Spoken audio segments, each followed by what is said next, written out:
Hey, it's Megan with Yoga to You Wellness, and I am here today with some tips on how to get the most out of your dance fitness workout. So the first tip is I right now give you complete permission to make whatever class you're taking your own. So you can adjust movements in any way, you can change things completely.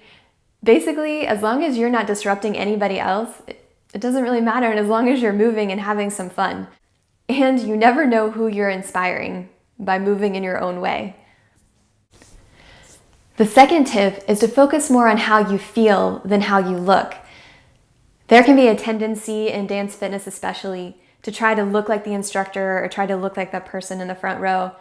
But the thing is, our bodies are all different. We've all had different experiences. We all move differently.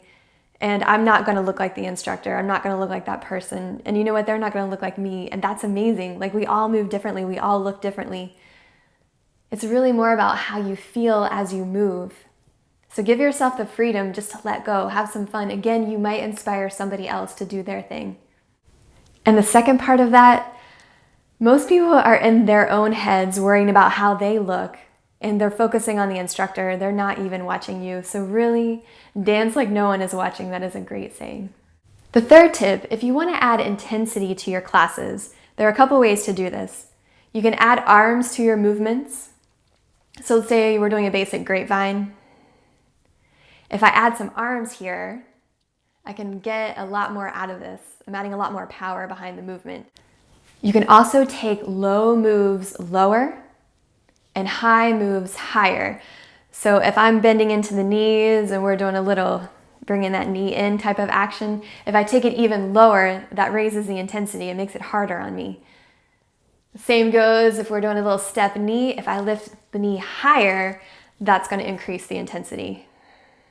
If there is a squat song, and I feel like a lot of cardio dance instructors throw those in there, if we reduce momentum by leaving our arms extended up, that can also increase our intensity. So we're not also using the arms for the squat movement, we're just focusing on the legs, and that could really bring the intensity to our legs, our lower body.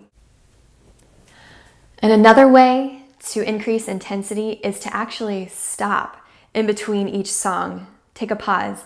It is much harder for your body, it's a lot more work on your body to ramp up into the next song than to keep going in between. It's actually easier to keep bouncing around, to keep that energy flowing, than to just take a moment, stop, chill, let the body relax a little bit, and then ramp it back up. To reduce intensity, and that's just as important too, there may be a time where you want to just keep going, you don't want to stop, but you need to take it down a bit, and that's great. Pay attention to your body. It's just the opposite of what we said to increase intensity. So you can take the arms out. Back to the grapevine example, I would just remove the arms, maybe take the steps a little smaller, make the movements a little smaller there as well. Take low movements higher, high movements lower. Same thing, if we are in that bringing the knee in type of movement, I might lift my hips up a little more. If we're doing a step knee, I might leave that knee a little lower, and that's great. And then we might want to keep moving between songs, even just marching in place, so that our body keeps the energy going. And just a few more tips. Allow yourself to mess up and to laugh at yourself. Just have some fun. It's not serious. And trust me, again, the more you relax with yourself, you might inspire someone else to give themselves a break. It's a good thing. And the second thing, give your instructor, if it's a new instructor, give them at least 3 chances. 3 classes. It takes you about that long to start to understand how they teach, start to learn some of their choreography and songs. It may be completely different than something that you're used to, but that's good. It's good to challenge your body with different types of instructors, different types of choreography.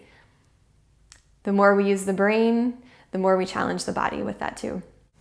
And then I like to end every song with a power pose, a victory pose, maybe a little Wonder Woman, just because it feels good for one thing, and we can say that we just rocked it out. Even doesn't really matter what we did in the middle, as long as we end strong, it just feels really good. And if you haven't seen Amy Cuddy's TED Talk on power poses, check that out. There are so many benefits to dance, and these tips can help you to get the most out of your dance fitness workout. So I hope you enjoy them. I hope you give them a try. If you have any other suggestions, things that have worked for you, please let me know. Shoot me an email, get in touch. Thank you very much.